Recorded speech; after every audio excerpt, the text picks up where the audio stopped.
అందరికీ నమస్కారం. ఈనాటి మన క్లాస్కి స్వాగతం.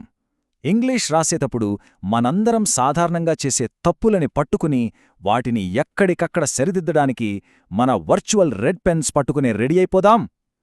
ఈరోజు మనం ఇంగ్లీష్ గ్రామర్లోనే ఎంతో ముఖ్యమైన కాని కాస్త కన్ఫ్యూజింగ్గా అనిపించే ప్రెజెంట్ పర్ఫెక్ట్ టెన్స్ మీద పూర్తి స్థాయిలో పట్టు సాధించబోతున్నాం. ఈరోజు మన సిలబస్ ఏంటంటే ముందుగా టైం బ్రిడ్జ్, ఆ తర్వాత టెన్స్ నిర్మాణ శైలి చూస్తాం. ఆ వెంటనే ఇంగ్లీష్ రాసేటప్పుడు మనం తరచుగా చేసే 3 ప్రధానమైన తప్పులు అంటే ముగిసిన సమయం, డ్యూరేషన్ ప్రిపోజిషన్లు, ఇర్రెగ్యులర్ పార్టిసిపుల్స్ దగ్గర ఎక్కడ బోల్టా పడుతున్నామో మాట్లాడుకుని చివరగా ఫైనల్ డ్రాఫ్ట్ ప్రూఫ్ రీడింగ్ ఎలా చేయాలో చూసేద్దాం. ఒకటో అంశం టైం బ్రిడ్జ్ అంటే గతంలో జరిగిన పనులను ప్రస్తుత ఫలితాలకు ఎలా అనుసంధానించాలో చూద్దాం. ఈ టెన్స్ గతాన్ని ప్రస్తుతాన్ని ఎలా కలుపుతుందో నేరుగా విషయంలోకి వెళ్ళిపోయి తెలుసుకుందాం. అసలు ఈ ప్రెజెంట్ పర్ఫెక్ట్ టెన్స్ అంటే ఏంటో తెలుసా? ఇది గతాన్ని ప్రస్తుతాన్ని కలిపే ఒక వంతెన లాంటిదనమాట. సింపుల్ పాస్ట్ టెన్స్ ఏం చెప్తుంది? ఒక పని ఎప్పుడో గతంలో అయిపోయింది అని మాత్రమే చెప్తుంది. కానీ ప్రెజెంట్ పర్ఫెక్ట్ అలా కాదు. గతంలో ఆ పని జరిగినప్పటికీ దాని ఇంపాక్ట్ లేదా రిజల్ట్ ఇప్పటికీ అంటే ఈ క్షణానికి కూడా ఉంది అని ఇది చెప్తుంది. భలే ఉంది కదూ? ఇక రెండో విభాగం టెన్స్ నిర్మాణ శైలి. తప్పులో ఎక్కడ జరుగుతున్నాయో విశ్లేషించడానికి ముందు అసలు ఏ తప్పు లేకుండా వాక్య నిర్మాణానికి వేయాల్సిన పునాదులేంటో ఇప్పుడు తెలుసుకుందాం. వాక్యాన్ని పర్ఫెక్ట్గా ఫ్రేమ్ చేయడానికి ఫార్ములా చాలా సింపుల్. ముందుగా సబ్జెక్ట్ని బట్టి ఒక ఆక్సిలరీ వర్బ్ అంటే హ్యావ్ లేదా హ్యాజ్ ఖచ్చితంగా వాడాలి. ఆ వెంటనే మెయిన్ వర్బ్కి సంబంధించిన పాస్ట్ పార్టిసిపుల్ ఫామ్ అంటే V3 ఫామ్ని యాడ్ చేసేయాలి. అంటే బేస్ ఫామ్కి ఈడీ కలపొచ్చు, లేదా ఆ పదానికి తగ్గట్టుగా కొన్ని ఇర్రెగ్యులర్ ఫామ్స్ వాడాల్సొస్తుందన్నమాట. ఇప్పుడు అసలు మ్యాటర్లోకొచ్చేద్దాం. తప్పు 1 ముగిసిన సమయం. దీన్నే నిర్దిష్ట సమయాన్ని వాడే బుచ్చు అని కూడా అంటారు. స్టూడెంట్స్ చేసే అతిపెద్ద మిస్టేక్ ఇదే. ఇక్కడ అందరికీ ఒక చిన్న pop quiz. I have seen her yesterday లేదా ఐ సా హర్ ఎస్టర్డే, ఈ రెండింటిలో ఏది కరెక్ట్ వాక్యం అనుకుంటున్నారు? ఈ ముగిసిన సమయం అనే ట్రాప్ ఏంటో కనిపెట్టడానికి కాస్త మీ బుర్రకు పదును పెట్టండి. ఆన్సర్ దొరికేసిందా? అవును, ఐ సా హర్ ఎస్టర్డే అనేది కరెక్టే. ఇక్కడ కరెక్షన్ గమనించండి. ఇక్కడ ప్రాబ్లమంతా ఎస్టర్డే అనే పదంతోనే. నిన్న అంటే అది పూర్తిగా ముగిసిపోయిన సమయం, ఆ టైం బౌండరీ క్లోజ్ అయిపోయింది. ఇలా ఒక పనికి సంబంధించిన సమయం ఎప్పుడో ముగిసిపోయి ఉంటే దాన్ని ఖచ్చితంగా సింపుల్ పాస్ట్ టెన్స్లోనే రాయాలి. దీన్ని ఒక సింపుల్ రూల్ ఆఫ్ థంబ్ లాగా గుర్తుపెట్టేసుకుందాం. టైం ఇంకా ముగియలేదు అంటే టుడే, దిస్ వీక్ లాంటి అన్ఫినిష్డ్ టైం ఉంటే ప్రెజెంట్ పర్ఫెక్ట్ వాడాలి. అలా కాకుండా ఎస్టర్డే, లాస్ట్ ఇయర్ లేదా ఇన్ 2017 లాంటి ముగిసిన సమయం ఉంటే మాత్రం సెంటెన్స్ని సింపుల్ పాస్ట్లోనే రాయాలి. అంతే. నెక్స్ట్ సెక్షన్ తప్పు 2 డ్యూరేషన్ ప్రిపోజిషన్లు. అకాడమిక్ రైటింగ్లో ఫర్ మరియు సిన్స్ మధ్య వచ్చే గందరగోళాన్ని ఇప్పుడు పూర్తిగా తొలగించేద్దాం. చాలామంది ఈ చిన్న తప్పులో ఇరుక్కుపోతుంటారు.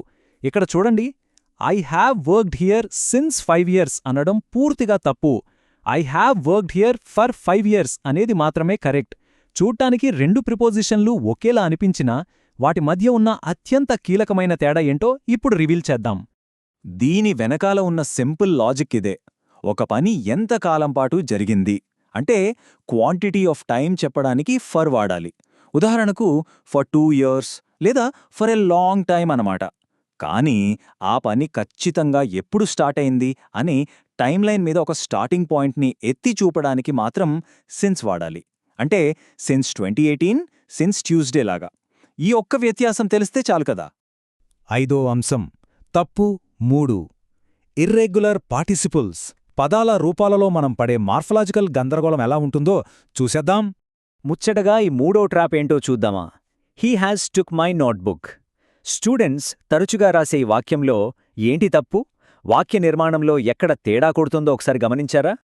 కరెక్షన్ అర్థమైపోయి ఉంటుంది. ఫార్ములా ప్రకారం ఆక్సిలరీ వర్బ్ హ్యాస్ పక్కన ఎప్పుడూ పాస్ట్ పార్టిసిపుల్ ఫామ్ అంటే V3 మాత్రమే రావాలి. కాని టుక్ అనేది సింపుల్ పాస్ట్ కదా, అందుకే అది తప్పు. కరెక్ట్ ఫామ్ ఏంటంటే టేకెన్. కాబట్టి he has taken my notebook అన్నమాట. ఈ చార్ట్లో మనం తరచుగా వాడే కొన్ని ఇర్రెగ్యులర్ వర్బ్స్ ఉన్నాయి. ఇంగ్లీష్ భాష పుట్టినప్పటి నుండి జరిగిన అచ్చుల మార్పుల వల్ల ఈ పదాలు ఇలా విచిత్రంగా తయారయ్యాయి. Drink, drank, drunk, go, went, gone. వీటికి ఎలాంటి షార్ట్కట్ రూల్స్ ఉండవో. ఈ పజిల్ను సాల్వ్ చేయాలంటే వీటిని మనం తప్పనిసరిగా బట్టి పట్టాల్సిందే, మెమరైజ్ చేయాల్సిందే. ఇదే సెక్షన్లో ఇంకో చిన్న ఎర్రరుంది. చాలామంది హడావిడిలో అసలు పాస్ట్ పార్టిసిపుల్ వాడటం మర్చిపోయి కేవలం బేస్ ఫామ్ రాసేస్తుంటారు. I have seen that movie before అనడం గ్రామర్ బ్లండర్.